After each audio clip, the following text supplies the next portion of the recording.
গেল বছর খেলাপি ঋণ ছাড়িয়েছে 5,44,000 কোটি টাকা। আর্থিক খাতকে শক্তিশালী করতে সুশাসন নিশ্চিতের তাগিদ। পুঁজিবাজার বিমুখ ব্যবসায়ীরা অর্থ সংকটে ঝুঁকছেন উচ্চ সুদের ব্যাংক ঋণে। 2 বছরে তালিকাভুক্ত হয়নি কোনো প্রতিষ্ঠান। অনাগ্রহের কারণ জানা নেই নিয়ন্ত্রক সংস্থার। বসতবাড়ি ভেঙে জমি খালি করার নোটিশ। 35 বছর আগের নকশায় তিস্তা সেচ প্রকল্প বাস্তবায়নে ক্ষোভ। পানির প্রাপ্যতা নিশ্চিত ছাড়া মিলবে না সুফল। এবং জ্বালানি তেলের দাম বাড়ার মধ্যে বিশ্ববাজারে কমছে কয়লার দর। মধ্যপ্রাচ্য সংঘাতে মজুদ বৃদ্ধিই কারণ। নিম্নমুখী প্রোপেন ও প্রাকৃতিক গ্যাসের বাজারও।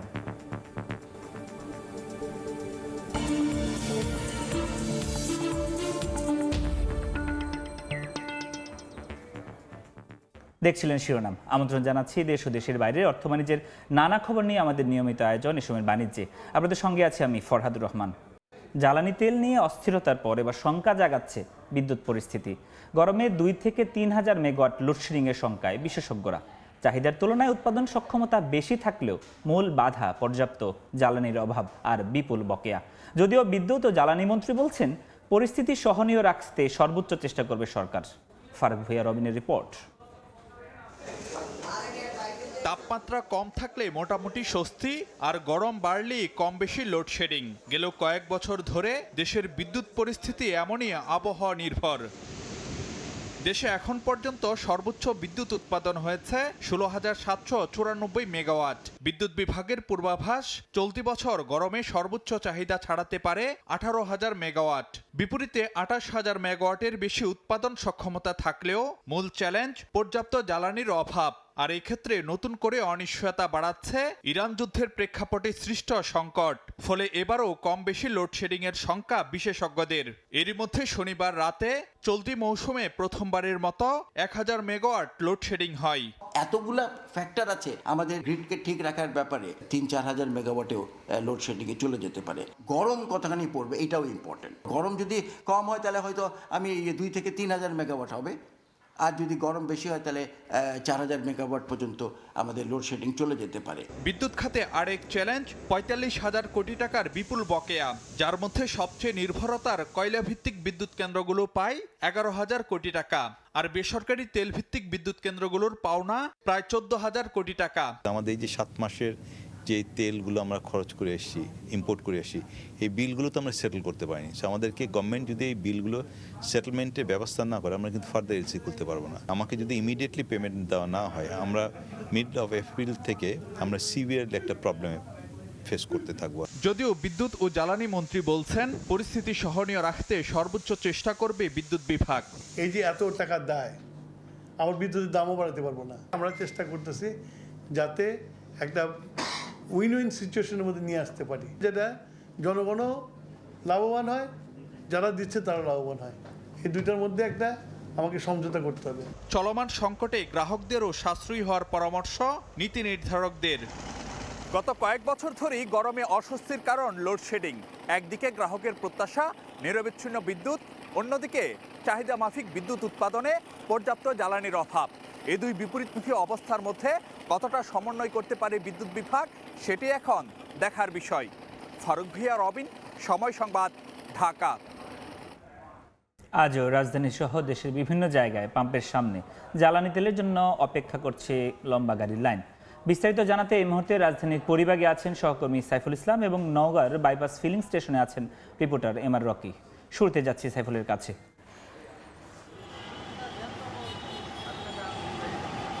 রাজধানীতে তেলের তীব্র সংকট, যেটি আমরা রাজধানীর বিভিন্ন পাম্প ঘুরে দেখেছি, বন্ধ পেয়েছি বেশ কিছু পাম্প। যদি মিরপুর গিয়েছি কিছুক্ষণ আগে, দেখলাম যে ওখানকার বেশ কয়েকটি পাম্প বন্ধ। তবে এর মধ্য দিয়ে আমি এই যে পরিবাগ আছি এখন, রাজধানীর শাহবাগ কেন্দ্রিক যে পাম্পটা, সেটার পরিস্থিতিটা একটু যদি দেখাই, এখানেও দীর্ঘ সিরিয়াল আমরা দেখতে পাচ্ছি। কেননা জ্বালানি তেলের তীব্র সংকটে পাম্পগুলি বন্ধ হয়েছে, সে পাম্পগুলিতে যদি যে চাপ থাকে মানুষের, সেই চাপটি পড়েছে কিন্তু যে পাম্পগুলি খোলা সেই পাম্পগুলির উপরে। যদি একটু হিসেব নিকেশ করে বলতে চাই, যদি অ্যাভারেজে আমরা একটি পাম্পের 200 গাড়ি যদি আমরা সিরিয়াল বাইকের কথাই যদি বলি সিরিয়াল থাকে, তাহলে যে দুটি পাম্প বা একটি পাম্প বন্ধ থাকে সেই দুটি পাম্পের অ্যাভারেজে হিসাব করলে 400 বাইকও কিন্তু এখানে এসে জড়ো হয়েছে। শুধুমাত্র যে বাইক না, আমরা দেখতে পেয়েছি যে প্রাইভেট কারেরও একই রকম পরিস্থিতি। ভোর 4টা, আবার কেউ ছিল ভোর 3টা, রাত 3টা থেকেও কিন্তু এখানে সিরিয়ালে দাঁড়িয়েছে, এরকম কিন্তু আমরা শুনতে পেয়েছি। তবে বাইকারদের কথাই যদি বলি, সকাল 8টা থেকে সিরিয়াল দিয়েছেন এমনও কিন্তু আমরা লোকজন পেয়েছি, যদিও এখানে শুধুমাত্র তেল সরবরাহ করছে বাইক প্রতি 600 টাকার, এবং যে প্রাইভেট কার সেটা যে 10 লিটার, এর পাশাপাশি হচ্ছে যে প্রাইভেট কার হচ্ছে আরেকটু বড় যে গাড়িগুলো ল্যান্ড ক্রুজার টাইপের, ওগুলিতে 20 লিটার তেল সরবরাহ করছেন এখানকার পাম্প কর্তৃপক্ষ। যদিও তারা বলছেন যে এই যে পাম্পে এত দীর্ঘ লাইন, অন্যান্য পাম্প বন্ধ হওয়ার কারণেই কিন্তু এই দীর্ঘ লাইনটা কিন্তু আরও দীর্ঘ হচ্ছে। তবে এর মধ্য দিয়ে এই যে পরিস্থিতি, দেশে যদি তেলের আমদানি স্বাভাবিক থাকে তাহলে কিন্তু এই পরিস্থিতি কেন হয়, এরকম প্রশ্ন কিন্তু এখানকার এই যে আগত চালকরা তাদের মধ্যে রয়েছে। যদিও একটু যদি বলি যে আসলে একদিক থেকে দেখা যাচ্ছে সংকট এবং দীর্ঘ সারির পাশাপাশি বা কৃত্রিম সংকটের অভিযোগ কিন্তু করছে, আবার সিন্ডিকেটের কথাও কিন্তু বলা হচ্ছে। যদিও এর মধ্য দিয়ে এই যে আমরা এখানকার আগত চালকরা তারা বলছেন যে বৈশ্বিক পরিস্থিতি, যে মধ্যপ্রাচ্যের যুদ্ধের কারণে কিন্তু জ্বালানি তেল নিয়ে সরবরাহে যে অনিশ্চয়তা তৈরি হয়েছে তার প্রভাব কিন্তু বাংলাদেশেও পড়ছে, যার মধ্য দিয়ে আসলে যদি সরকার যেটা বলছে যে পর্যাপ্ত মজুদ থাকার দাবি করলেও কিন্তু আমরা রাজধানীতে দেখতে পাচ্ছি এরকম দীর্ঘ সারি এবং দীর্ঘ সিরিয়াল। তবে এর মধ্য দিয়ে আমরা বলতে চাই যে এখানকার এই যে পরিস্থিতি, সে পরিস্থিতি কখন নাগাদ যে স্বাভাবিক হবে তা কিন্তু জানেন না এখানকার আগত চালকরা। যদিও তারা বলছেন যে এই যে পরিস্থিতি, সেই পরিস্থিতি থেকে মুক্তি চান তারা। এই ছিল আমার কাছ থেকে রাজধানীর জ্বালানি তেল বা রাজধানীর পাম্পগুলি থেকে সর্বশেষ খবর। যদিও আমরা এর পরিস্থিতির আরেকটু রাজধানীর বাইরে আমাদের আরেক সহকর্মী আছেন, জানবো তার কাছ থেকে। নগে আছেন আমাদের সহকর্মী রকি। জ্বালানি সংগ্রহের এই প্রতিযোগিতা প্রায় 3 সপ্তাহ ধরে আমরা দেখছিলাম, যেখানেই এই জ্বালানি দেওয়ার খবর মিলছে, বিশেষ করে ফিলিং স্টেশনগুলোতে, সেই জায়গায় কিন্তু বিভিন্ন যানবাহন বা মোটর বাইকারদের দীর্ঘ লাইনে এই তেল সংগ্রহ চলছে, এবং কখনো 3 ঘন্টা 5 ঘন্টা বা তারও অধিক সময় ধরে কিন্তু এই সময়টা নিয়ে কিন্তু তারা এই তেল সংগ্রহের প্রতিযোগিতা করছেন। এবং বিভিন্ন ফিলিং স্টেশনে আমরা দেখছিলাম কোথাও 300-500 টাকা তেল দেওয়া হচ্ছে, এবং এই তেল সংগ্রহের জন্যই আসলে বাইকারদের যেমন একটা ব্যাপক আগ্রহ নিয়ে মাঠে থেকে বিভিন্ন জায়গা থেকে ছুটছেন। পাশাপাশি কিছু অভিযোগও আসছে যে আসলে এই যারা তেল সংগ্রহ করছেন, এই তেল অধিক মাত্রা সংগ্রহ করে প্রান্তিক পর্যায়ে কারণে এক ধরনের চোরা কারবারের যে প্রক্রিয়া, এর ফলে কিন্তু এই সংকট আরেক দফা ঘনীভূত হচ্ছে। এবং এই ক্ষেত্রে আসলে প্রশাসনের বিভিন্ন নজরদারি তারা কথা বলছেন, এবং প্রশাসনের দিক থেকে নওগাঁ জেলা প্রশাসন একটি পদ্ধতি চালু করেছে, মোবাইল অ্যাপসের মাধ্যমে ডাটা শনাক্ত করা হচ্ছে, এবং এই ডাটা শনাক্তে যিনি তেল নিচ্ছেন তার মোবাইল নাম্বার নেওয়া হচ্ছে এবং তার মোটর বাইকের নাম্বার নেওয়া হচ্ছে। এভাবে একটা প্রযুক্তির ব্যবহারের মাধ্যমে যদিও তেল দেওয়ার এই প্রক্রিয়াটি চলছে, তারপরও সংকটের জায়গাটা কিন্তু কোনোভাবেই কাটছে না। এবং স্থানীয় ফিলিং স্টেশন কর্তৃপক্ষ বলছে প্রতিদিন এ জেলায় ডিজেলের যে চাহিদা রয়েছে প্রায় 1,50,000 লিটার, অন্যদিকে 40,000 বা 50,000 লিটার পেট্রোল অকটেনের চাহিদা রয়েছে। তার বিপরীতে একেবারে নগণ্য পরিমাণে তারা সরবরাহ পাচ্ছেন, এবং এই সরবরাহের একদিকে যেমন ঘাটতি থাকছে, অন্যদিকে অসাধু কিছু পন্থা অবলম্বন করে মজুদ প্রক্রিয়ার কারণে গ্রামগঞ্জে মজুদের মাধ্যমে কিন্তু এই তেলের আরেক দফা সংকটকে বেশি মাত্রায় ঝুঁকিতে নিয়ে যাওয়ার কথাই কিন্তু স্থানীয়ভাবে জানা যাচ্ছে। মাঝে মধ্যে অভিযান পরিচালনা করা হচ্ছে, বিভিন্ন ফিলিং স্টেশন থেকে কিন্তু মজুদ তেল উদ্ধার করছেন। তারপরও এই যে প্যানিকের যে যাত্রাটা, বিশেষ করে তেলের সংকটের যে কথাগুলো বারবার ধ্বনি হিসাবে আসছে, এই জায়গায় আসলে নজরদারির মাধ্যমে এই বাজার ব্যবস্থা নিশ্চিত করা তাগিদ দিচ্ছেন এখানকার যারা ভোক্তা রয়েছে। পাশাপাশি প্রশাসনকে আরো বেশি তদারকির মাধ্যমে তেলের এই সংকট মোকাবেলা করা, তেলের চাহিদা বাড়ানো, কৃষি প্রধান এই এলাকায় তেলের যে চাহিদা রয়েছে, কৃষিতে যেন নেতিবাচক প্রভাব না পড়ে, সেই কথাটা কিন্তু ফিলিং স্টেশন কর্তৃপক্ষ এবং কৃষকদের দিক থেকেও দাবি করা হচ্ছে। এই ছিল সার্বিক নওগাঁয় ফিলিং স্টেশনে তেল সংগ্রহের দীর্ঘ লাইনের খবর আমার কাছে। নওগাঁ থেকে আমার রকি। এর আগে রাজধানীতে জ্বালানি তেলের পরিস্থিতি জানাচ্ছিলেন সাইফুল ইসলাম। এবার বন্দর বাণিজ্যের খবর।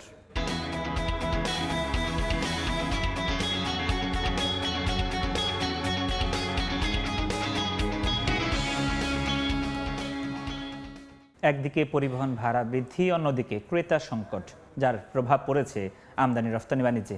বিস্তারিত জানাতে হিলি স্থলবন্দর থেকে যুক্ত হচ্ছেন রিপোর্টার শফিকুল ইসলাম শফিক। সরাসরি যাচ্ছি তার কাছে। হিলি স্থলবন্দর দিয়ে পণ্যের আমদানি স্বাভাবিক রয়েছে, তবে আমদানি রপ্তানি বাণিজ্য প্রায় অর্ধেকের নিচে নেমে এসেছে। গতকালকে এ বন্দর দিয়ে 53টি ট্রাক আমদানি হয়েছে, যা এর আগে প্রায় 100 থেকে 150 ট্রাক আমদানি হতো। তো আমদানি বাণিজ্য কম হওয়ার পিছনে ব্যবসায়ীরা বলছেন যে যেহেতু বর্তমানে চালের যে আমদানি সেটা অনেকটা বরাদ্দ শেষ হওয়ার কারণে চালের আমদানি অনেক কমে গেছে। দেশে পর্যাপ্ত ফিড মিলগুলোতে ভুট্টার চাহিদা ছিল, সেটাও অনেকটা দেশি ভুট্টা ওঠার কারণে ভারতীয় ভুট্টার চাহিদা কমছে।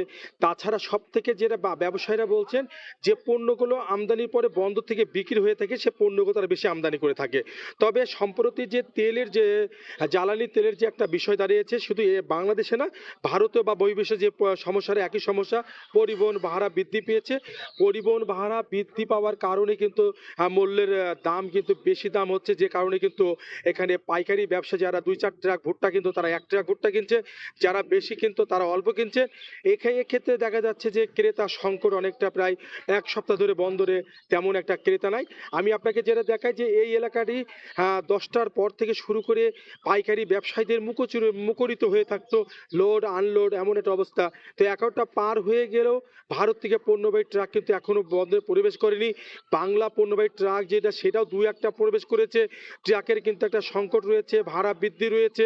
তো ব্যবসায়ীরা বলছেন প্রতিটা ঢাকা, চিটাগাং বিভিন্ন জায়গায় ভাড়া কিন্তু 5 থেকে 7,000 টাকা বৃদ্ধি পেয়েছে। এই বৃদ্ধি পাওয়ার পরে কিন্তু সেটা পণ্যের পরে সেটা কিন্তু প্রভাব পড়ছে।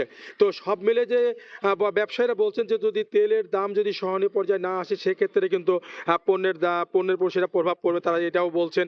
তো তাছাড়া ব্যবসায়ীরা বলছেন যে তেলের দামটা কমে আসে, সেক্ষেত্রে দেখা যাচ্ছে পরিবহন ভাড়া কমবে, কেনা বেচা শুরু হবে, এমনটা বলছেন।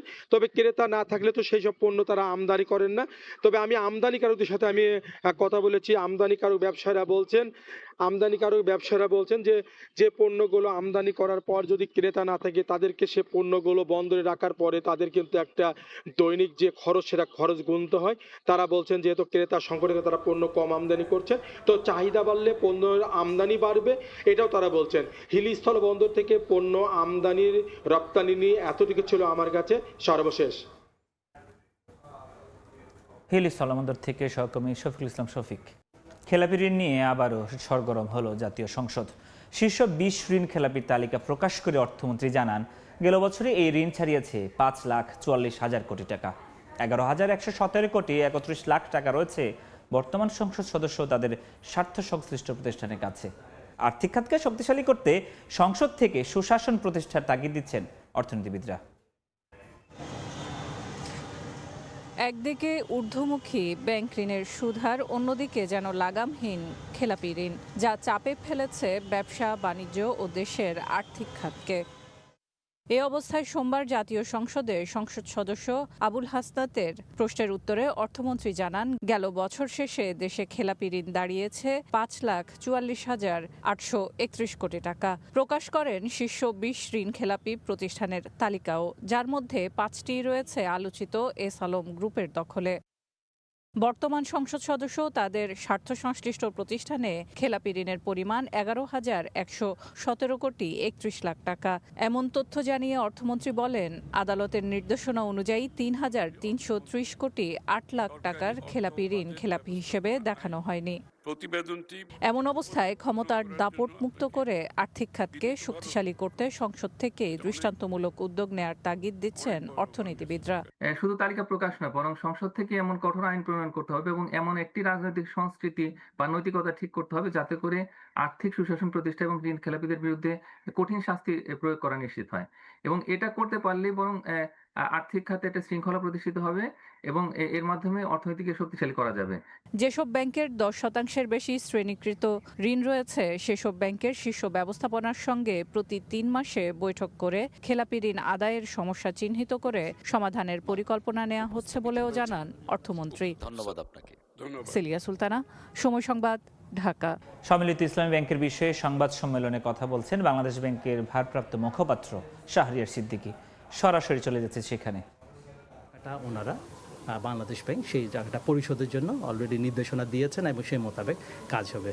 যদি কারো কোনো এক্ষেত্রে বাধাগ্রস্ত হয় বা না পেয়ে থাকেন তাহলে তারা বাংলাদেশ ব্যাংকে যোগাযোগ করতে পারে। এটা আসলে সরকারের অগ্রাধিকার, সরকার প্রায়োরিটি বেসিসে এটা করছে। এটা ডিপোজিটের পার্থক্য, আমানতকারীর স্বার্থের কথা বিবেচনা করে সর্বোচ্চ প্রাধিকার দিয়ে এই কাজগুলো সরকার এগিয়ে নেওয়ার জন্য নির্দেশনা দিয়েছে। আমরা বাংলাদেশ ব্যাংক সেই হিসেবে আমরা কাজ করছি এবং অ্যাডমিনিস্ট্রেটরদেরকেও সেই বিবেচনা দেওয়া হয়েছে।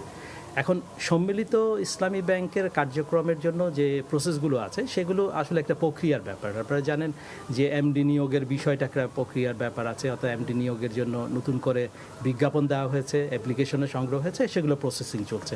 এটা প্রসেসিং যখন সরকারের এন্ডে হয়ে যাবে তখন বাংলাদেশ ব্যাংকে প্রেরণ করলে আমরা খুব দ্রুততম সময়ের মধ্যে সেই অনুমোদনটা দিয়ে দেব। একইভাবে চেয়ারম্যান নিয়োগের প্রক্রিয়াও চলমান রয়েছে এবং আমরা আশা রাখি খুব এই যে প্রক্রিয়াটা খুব দ্রুততম সময়ের মধ্যে হয়তো এটা আমরা সম্পন্ন করতে পারবো। তারপরে এই ব্যাংকগুলো মার্জিং করার পর যে জিনিসগুলো যেটা আছে সেটা হচ্ছে এই মার্জার যেহেতু প্রক্রিয়া, এখানে একটা এইচআরের একটা ইন্টিগ্রেশনের দরকার হয়, ব্রাঞ্চ লেভেলের ইন্টিগ্রেশন দরকার হয়, আইটির ইন্টিগ্রেশন, এইগুলো অলরেডি কাজ শুরু করেছি। এবং এই ব্যাংকটা যাতে সম্মিলিত ইসলামী ব্যাংক যাতে প্রফিটেবল হয়, অর্থাৎ এইটার এফিসিয়েন্সি যাতে বাড়ে, সেই জন্য এই 5টা ব্যাংক যেহেতু সম্মিলিত হয়েছে, অর্থাৎ একটা জায়গায় যদি 5টা ব্রাঞ্চ থাকে, এই 5টা ব্রাঞ্চের পরিবর্তে সেগুলোকে আমরা মার্জ করে একটা ব্রাঞ্চে রূপান্তর করব, সেই প্রক্রিয়া অলরেডি শুরু করেছে। আর ব্যাংকের হেড অফিস হিসেবে আমরা দেখেছি যে 5টা হেড অফিসের দরকার নেই, অর্থাৎ এই 5টা ব্যাংকের মধ্যে যে সমস্ত ব্যাংকের হেড অফিসগুলো ভাড়ায় পরিচালিত হচ্ছে সেগুলো আস্তে আস্তে আমরা ছেড়ে দিচ্ছি জিনিসটা, একেবারে নিজের মালিকানা ছাড়া, সেই প্রক্রিয়াও শুরু হয়েছে। আইটি সেক্টরের এটা ইন্টিগ্রেশনের জন্য যেহেতু 5টা ব্যাংক 5টা কোর ব্যাংকিং সফটওয়্যার ব্যবহার করে, সেগুলো কিভাবে আমরা ইন্টিগ্রেট করে একটার মধ্যে আনতে পারি সে নিয়ে এটা স্পেশালিস্টরা কাজ করছে। আর সর্বোচ্চ হচ্ছে বিজনেস এবং এইচআরের মাধ্যমে যে টোটাল লোকেবল যারা আছে সেগুলোকে কিভাবে বিন্যস্ত হবে, তারা কাকে কোনভাবে প্রধান কার্যালয় বা হেড অফিসে কীভাবে করবে, সেই ধরনের প্ল্যানগুলো আমাদের এগিয়ে চলছে। তো এটা আসলে একটা প্রক্রিয়ার ব্যাপার, এটা সরকারও খুব সদিচ্ছা রয়েছে, বাংলাদেশ ব্যাংক এটার জন্য দ্রুততম সময়ে যাতে করা যায় এটা কাজ রয়েছে। এবং একটা নির্দেশনা যেটা বাংলাদেশ ব্যাংক এবং সরকারের পক্ষ থেকে দেওয়া হয়েছে। সরাসরি যুক্ত ছিলাম বাংলাদেশ ব্যাংকে, কথা বলছিলেন বাংলাদেশ ব্যাংকের ভারপ্রাপ্ত মুখপাত্র। এদিকে ব্যাংকের লেনদেন স্বাভাবিক করার দাবিতে আজও মতিঝিলে বাংলাদেশ ব্যাংকের সামনে মানববন্ধন করেছে সম্মিলিত ইসলাম ব্যাংকের আমানতকারীরা। সকাল 10টায় ভুক্তভোগীরা মানববন্ধনে বলেন, মেয়াদ শেষ হওয়া ও চুক্তি মোতাবেক সব আমানত মুনাফা সহ ফেরত দেওয়ার দাবি করেন তারা। আমানতের মুনাফার উপর হেয়ার কাট না করার দাবি তাদের। আমানতকারীরা বলেন, 5 ব্যাংক লুটে আমানতকারীদের কোনো অপরাধ নেই। 2 লাখ টাকা পর্যন্ত পেয়েছেন আমানতকারীরা। তবে বাকি আমানতের অর্থ না পাওয়ায় যাপিত জীবনের খরচ, হাসপাতাল ব্যয় মেটাতে না পারা সহ সবচেয়ে বেশি ভোগান্তির সম্মুখীন হতে হচ্ছে। এ সময় তারা ব্যাংক লুটেরাদের এখনও কোনো দৃষ্টান্তমূলক শাস্তি না হওয়া নিয়ে প্রশ্ন তোলেন। খেলাপি অর্থ আদায়ে কোনো দৃশ্যমান উদ্যোগ নিয়ে উল্লেখ করে তারা বলেন, ব্যাংক লুটপাটে যারা জড়িত তাদের সম্পদ জব্দ করে ব্যাংকে অর্থ ফিরিয়ে আনা হোক। আমাদের পরবর্তী যে টাকা দেওয়ার কথা সেটা এখন পর্যন্ত দিচ্ছে না। আমাদেরকে ব্যাংকে গেলে ভিক্ষুকের মতো আচরণ করা, মনে হয় যে আমরা অবঞ্চিত লোক, আমাদের কোনো মূল্যায়নই করা হয় না। আমানতের উপর একটা হেয়ার কাট নামক আইন প্রয়োগ করে আমাদেরকে রাস্তা নামতে বাধ্য করেছেন। আমরা আমাদের আমানতের টাকা ঠিকমতো পাচ্ছি না। ব্যাংক লুট হয়েছে, লুটকারীদের বিচার না করিয়া আমরা সাধারণ আমানতকারী আমাদের পেটে কেন লাথি দিবে? এর মূল দাবিটা হলো সম্মিলিত ইসলামিক ব্যাংকটি যেন একদম সমান তালে অন্যান্য ব্যাংক যেভাবে চলে স্বাভাবিক লেনদেন হয়। আমরা হেয়ার কাট মানি না।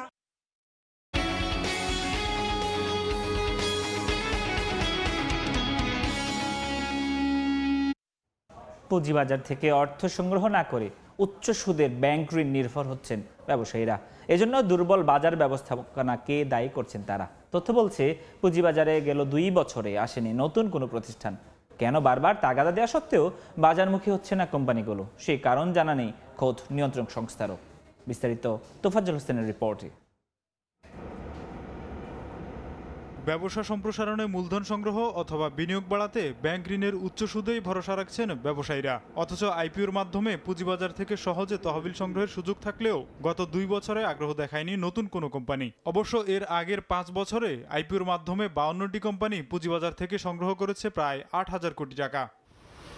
পুঁজিবাজারমুখী না হওয়ার কারণ হিসেবে দুর্বল বাজার পরিস্থিতি ও অনিশ্চয়তাকে দায়ী করেছেন ব্যবসায়ীরা। আইপিও নাই, আর সেইখানকার মার্কেটের অবস্থা খুব একটা ভালো না, সেখান থেকেও মানুষ মুখ ফিরিয়ে নিচ্ছে। যার ফলে আর আমাদের এই প্রাইভেট লিমিটেড কোম্পানিগুলি ব্যাংকের উপরেই নির্ভরশীল হয়। অসহনীয় ব্যাংক ইন্টারেস্ট যেটা সিঙ্গেল ডিজিটে ছিল এখন 14-15, কেউ এখন তো ওভারডিউ হয়ে গেলে সেটা আবার 18% পর্যন্ত চলে যায়, বিভিন্ন চার্জ আছে। পুঁজিবাজারে আস্থা ফেরাতে Bangladesh securities and exchange commission task force গঠনের মাধ্যমে আইপিও বিধিমালা সহ বিভিন্ন আইনি সংস্কার করেও মেলেনি কাঙ্ক্ষিত সুফল। কিন্তু কোম্পানিগুলো কেন পুঁজিবাজার বিমুখ তার উত্তর জানে না খোদ নিয়ন্ত্রক সংস্থা। সরকারি বা রেগুলেটরের পক্ষে আইপিওতে আনার জন্য যা যা করণীয় এগুলো কিন্তু করা হয়েছে। আর আমরা এটাও বলতে চাই, আমাদের কাছে কিন্তু কোনো আইপিওর আবেদন পেন্ডিং নাই। ইস্যুয়ার কোম্পানিগুলোকে বিভিন্নভাবেই এনকারেজ করা হয়েছে, কিন্তু না আসার কারণ আমাদের অজানা। পুঁজিবাজারে আইপিও না আসলেও ব্যাংক ঋণের মাধ্যমে শিল্প খাতে অর্থায়ন বাড়ছে। 2024 সালের মার্চ থেকে 25 সালের সেপ্টেম্বর পর্যন্ত 1.5 বছরে শিল্প খাতে ব্যাংক ঋণ বেড়েছে 7.5 লাখ কোটি টাকার বেশি। তোফাজ্জল হোসাইন, সময় সংবাদ, ঢাকা। 40 বছর ধরে অসংখ্য খুশির মিছিলে ছিল আইডিএলসি, থাকবে আগামীতেও। এবারে জানাবো ঢাকা স্টক এক্সচেঞ্জ ডিএসসির আজকের লেনদেনের খবর। বিস্তারিত জানাতে চলে যাচ্ছে ডিএসসির ওয়েবসাইটে। দর্শক, আজকে এখন পর্যন্ত যেটি দেখতে পাচ্ছি যে ঊর্ধ্বমুখী প্রবণতায় লেনদেন চলছে ঢাকা পুঁজিবাজারে, এবং যেটি আমরা দেখতে পাচ্ছি যে এখন পর্যন্ত প্রধান সূচক, সরিয়া সূচক এবং বাছাইকৃত সূচক তিনটি ক্ষেত্রে ঊর্ধ্বমুখী প্রবণতা। বাছাইকৃত সূচক যেরকমভাবে 11 পয়েন্ট বেড়েছে, সরিয়া সূচক বেড়েছে 5 পয়েন্ট, আর প্রধান সূচক অর্থাৎ ডিএসসি এক্স বেড়েছে 29 পয়েন্ট, অবস্থান করছে 5151 পয়েন্টে, আর সরিয়া সূচক অবস্থান করছে 1045 পয়েন্টে, এবং বাছাইকৃত সূচক 1965.75 পয়েন্টে অবস্থান করছে। এবং এই যে লেনদেনের বা সূচকের যে ঊর্ধ্বমুখী প্রবণতা, তার মাঝে যে লেনদেনটুকু হয়েছে এখন পর্যন্ত 193 কোটি টাকারও বেশি লেনদেন হয়েছে। তার মধ্যে প্রতিষ্ঠানের শেয়ারের দাম বেড়েছে 284টি, অপরিবর্তিত রয়েছে 57টি, আর প্রতিষ্ঠানের শেয়ারের দাম কমেছে 57টি। আমরা একটু দেখে নিতে চাই এখন পর্যন্ত কারা আসলে লেনদেন করেছে, সবচেয়ে বেশি শেয়ার বিক্রি করেছে। সেক্ষেত্রে আমরা একমি পেস্টিসাইডসকে দেখছি যাতে সবচেয়ে বেশি শেয়ার বিক্রি হয়েছে এই প্রতিষ্ঠানের। প্রত্যেকটি শেয়ার বিক্রি হচ্ছে তারা এই মুহূর্তে 22 টাকা 40 পয়সা, আর তারা এখন পর্যন্ত 15 কোটি টাকার মতন শেয়ার বিক্রি করেছে।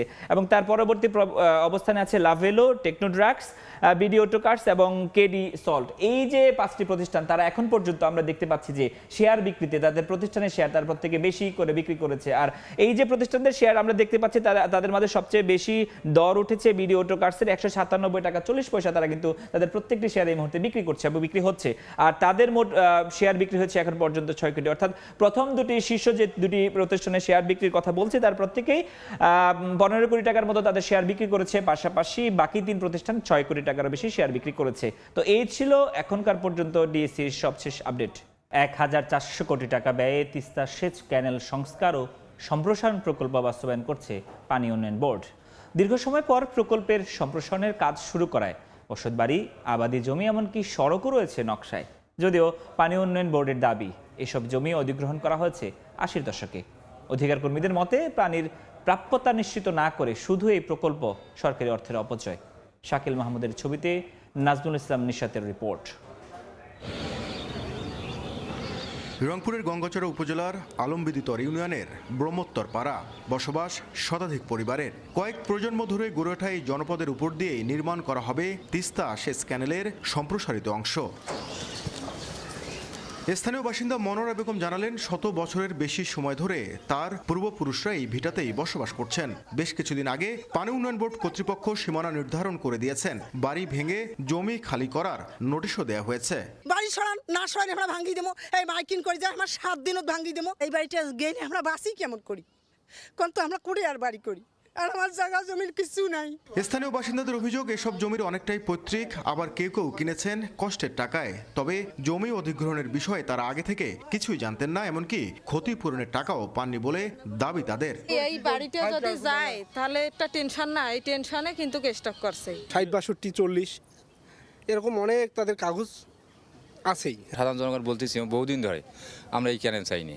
পানি উন্নয়ন বোর্ডের কর্মকর্তা জানান, 1983 থেকে 1994 সালের মধ্যে এই প্রকল্পের ভূমি অধিগ্রহণ করা হয়। এসব জমিতে অনেকেই অবৈধভাবে বসবাস করছেন। তবে 3 দশক আগের সমীক্ষা দিয়ে প্রকল্প বাস্তবায়ন এবং অধিগ্রহণ করা জমি দীর্ঘদিন রক্ষণাবেক্ষণ না করার বিষয়ে সন্তোষজনক ব্যাখ্যা দিতে পারেননি তিনি। সরকারি আমাদের অ্যাকুইজিশন করা ল্যান্ড, আমাদের প্রকল্প পাস হয়েছে, ঠিকাদার নিযুক্ত করা আছে, আমাদের এই কাজটা আমরা করতে বাধ্য, আমরা করতে হবে আর কি। এটা সম্পূর্ণ কিন্তু জনগণকে সেচের পানি সরবরাহের জন্য। 2022 সালে 1400 কোটি টাকা ব্যয়ে দ্বিতীয় ফেজে পানি উন্নয়ন বোর্ড তিস্তা সেচ ক্যানেল সংস্কার ও সম্প্রসারণের কাজ শুরু করে, যে প্রকল্পের সমীক্ষা করা হয় 35 বছর আগে। অধিকার কর্মীরা বলছেন, তিস্তার পানির প্রাপ্যতা নিশ্চিত না করে বিপুল অর্থের এই প্রকল্প শুধুই অর্থের অপচয়। এই প্রকল্প করতে গিয়ে তারা বর্তমান সময়ের উপযোগিতাকে বিবেচনায় নিয়ে কোনো পরিকল্পনা গ্রহণ করেনি। 90-এর দশকে তিস্তা সেচ প্রকল্প চালু হলেও পানির অভাবে কখনোই সেচের কাঙ্ক্ষিত লক্ষ্যমাত্রা অর্জন করতে পারেনি। স্থানীয়দের অভিযোগ, যে উদ্দেশ্যে এই খালটি খনন করা হচ্ছে বাস্তবিক অর্থে সেটি তেমন কোনো কার্যকর ভূমিকা রাখবে না, বরং এটি তাদের জীবিকা ও বসবাসের উপর সরাসরি প্রভাব ফেলছে। তারা বলছেন, জনমত যাচাই এবং সমীক্ষা ছাড়া এমন প্রকল্প বাস্তবায়ন করা কতটা যৌক্তিক সেটি নিয়ে প্রশ্ন রয়েছে। নাজমুল ইসলাম নিশাদ, সময় সংবাদ, গঙ্গাচড়া, রংপুর। দেশে দিন দিন কমছে গমের আবাদ, সে জায়গা দখল করে নিচ্ছে ভুট্টা।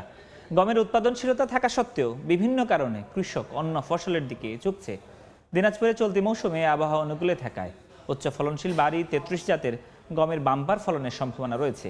বাংলাদেশ গম ও ভুট্টা গবেষণা ইনস্টিটিউট গমের ঘাটতি পূরণে সুপরিকল্পিত হাইব্রিড গম গবেষণা কর্মসূচি গ্রহণ করেছে। গোলাম নবী দুলালের তথ্য, মঞ্জিদ আলম শিমুলের ছবি নিয়ে রিপোর্ট। খাদ্যশস্যের মধ্যে ধানের পর দ্বিতীয় অন্যতম ফসল গম। ক্রমবর্ধমান জনসংখ্যার সাথে গমের চাহিদা প্রতি বছর বেড়েই চলেছে। দেশে গমের বার্ষিক চাহিদা 70 লাখ মেট্রিক টন, যেখানে দেশে উৎপাদন হয় 11 লাখ মেট্রিক টন, বাকি অংশ আমদানি করতে হয়।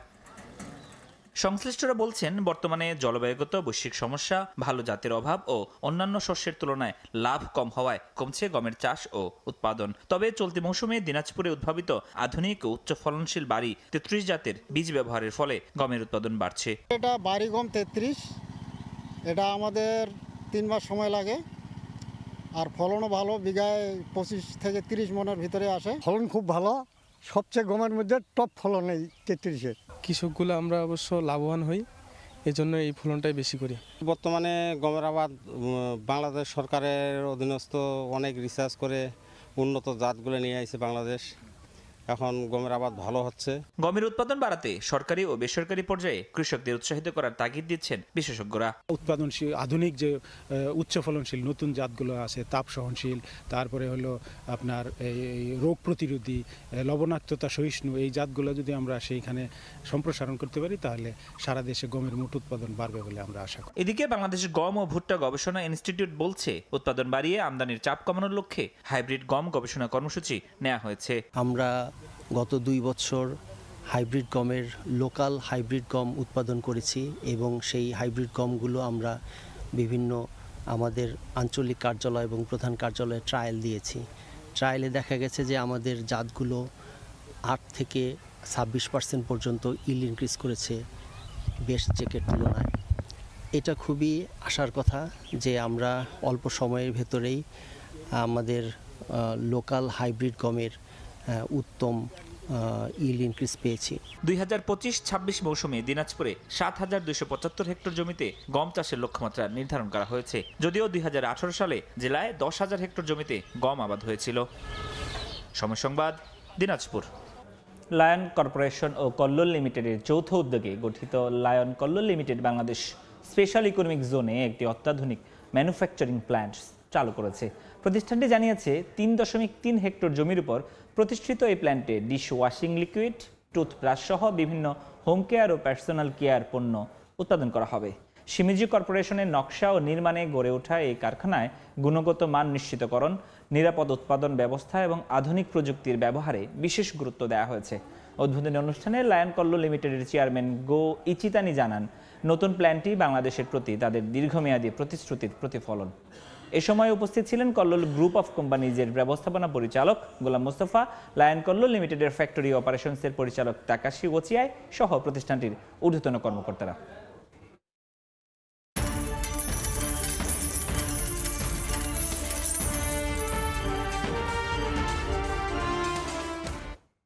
জ্বালানি তেলের দাম বাড়ার মধ্যে বিশ্ববাজারে কমছে কয়লার দর। এর কারণ হিসেবে মধ্যপ্রাচ্য সংঘাতে মজুদ বৃদ্ধিকে সামনে আনছে আন্তর্জাতিক বাজার বিশ্লেষণকারী মার্কিন গবেষণা প্রতিষ্ঠান দ্য ট্রেডিং ইকোনমিক্স। পড়তির দিকে প্রোপেন ও প্রাকৃতিক গ্যাসের বাজারও। মধ্যপ্রাচ্য সংঘাতে অস্থিতিশীল বৈশ্বিক অর্থনৈতিক কর্মকাণ্ডের মধ্যে সবচেয়ে বড় নেতিবাচক প্রভাব ফেলেছে জ্বালানি তেলের দাম বৃদ্ধি।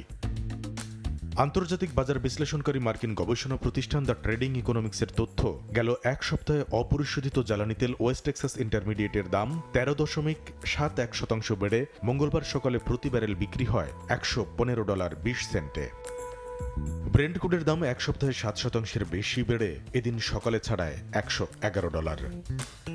এদিকে বৈশ্বিক সমুদ্র পরিবহন ব্যাহত হয় মধ্যপ্রাচ্যে জ্বালানি মজুদ বেড়ে যাওয়ার প্রভাবে কমছে কয়লার দাম। এক সপ্তাহে প্রায় 4% এবং এক মাসে 4%-এর বেশি কমে বর্তমানে প্রতি মেট্রিক টন কয়লা বিশ্ববাজারে বেচাকেনা হচ্ছে প্রায় $138। দাম কমছে এলপি গ্যাসের উপাদান প্রোপেনেরও। এক সপ্তাহে প্রায় 4% কমে প্রতি গ্যালনের দাম নেমেছে 77 সেন্টে। প্রাকৃতিক গ্যাসের দামও সপ্তাহ ব্যবধানে সোয়া 3% কমে প্রতি MMBTU বেচাকেনা হচ্ছে $3 আশেপাশে। তবে গ্যাসোলিনের দাম এক সপ্তাহে 4.5% বেশি বেড়ে মঙ্গলবার সকালে প্রতি গ্যালন বিক্রি হয় $3.35। কামরুল হাসান সবুজ, সময় সংবাদ। এক মাস ধরে হরমুজ প্রণালী বন্ধ থাকায় স্থবির হয়ে পড়েছে বৈশ্বিক জ্বালানি সরবরাহ ব্যবস্থা। বিশ্লেষকরা বলছেন, এবারের ধাক্কা অতীতের যে কোনো সময়ের চেয়েও ভয়াবহ হতে পারে। বিশেষ করে মধ্যপ্রাচ্যে ইরান, যুক্তরাষ্ট্র ও ইসরায়েল সংঘাত যদি দীর্ঘস্থায়ী হয়, তবে এর চরম মূল্য দিতে হবে উন্নয়নশীল দেশগুলোকে। বিশ্বের মোট জ্বালানি তেলের 1/5 সরবরাহ হয় যে জলপথ দিয়ে, সেই হরমুজ প্রণালী এখন কার্যত অবরুদ্ধ। এক মাস আগে ইরান, যুক্তরাষ্ট্র, ইসরায়েলের যুদ্ধ শুরুর পর থেকেই থমকে আছে তেলের ট্যাঙ্কার। নৌ পরিবহন বিশেষজ্ঞরা বলছেন, এই অচলাবস্থা 1970-এর দশকের বিশ্বমন্দার চেয়েও ভয়াবহ পরিস্থিতির ইঙ্গিত দিচ্ছে। আন্তর্জাতিক জ্বালানি সংস্থা IEA এর মতে এটি এখন ইতিহাসের সবচেয়ে জ্বালানি নিরাপত্তা হুমকি। 1973 সালের ইয়ম কিপুর যুদ্ধের জেরে আরব দেশগুলো তেল উৎপাদন কমিয়ে দিলে বিশ্বজুড়ে বিশৃঙ্খলা দেখা দেয়। আকাশচুম্বী দাম আর জ্বালানি রেশনিংয়ে অনেক দেশের সরকার পতন পর্যন্ত ঘটেছিল। তবে বর্তমান পরিস্থিতি আরও জটিল। বিশ্লেষকদের মতে সে সময়কার সংকট ছিল সুপরিকল্পিত নীতিগত সিদ্ধান্ত, আর বর্তমান সংকট সরাসরি যুদ্ধের ফলাফল। যুদ্ধ বন্ধ না হওয়া পর্যন্ত এই অনিশ্চয়তা কাটছে না। মার্কিন প্রেসিডেন্ট ডোনাল্ড ট্রাম্প মিত্র দেশগুলোর জাহাজ পাঠিয়ে সরবরাহ সচল করার চেষ্টা করলেও ঝুঁকি কমেনি। ভেসপুচি মেরিটাইমের মতে আগামী দিনগুলোতে তেলের এই ঘাটতি কেবল ঘনীভূত হবে। এর নেতিবাচক প্রভাব পড়বে উন্নয়নশীল দেশগুলোর ওপর, যাদের আর্থিক সক্ষমতা কম। বিশেষজ্ঞরা বলছেন, 2-1 দিনের মধ্যে যদি পথ খুলে দেওয়া হয়, তবু এর ধকল সইতে হবে অন্তত আরও 1 বছর। তবে 1970-এর তুলনায় বর্তমান বিশ্ব কিছুটা ভিন্ন। এখন অনেক দেশের কাছে পর্যাপ্ত তেলের রিজার্ভ আছে এবং বিশ্ব এখন তেলের উপর আগের চেয়ে কম নির্ভরশীল। যদিও দাম চড়া, তবুও বাজারে বহুমুখিতা সংকট মোকাবেলায় সাহস যোগাচ্ছে। তবে যুদ্ধের তীব্রতা না কমলে কেবল বাফার স্টক দিয়ে এই দীর্ঘমেয়াদী ধাক্কা সামাল দেওয়া সম্ভব হবে না বলেই মনে করছেন অর্থনীতিবিদরা। রবিউল ইসলাম আওলাদ, সময় সংবাদ।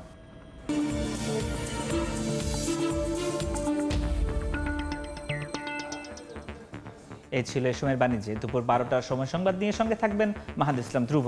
ফরহাদ, আপনাকে ধন্যবাদ। দুপুর 12টার সময় সংবাদ নিয়ে আসছে কিছুক্ষণ পর, সঙ্গেই থাকুন সময়।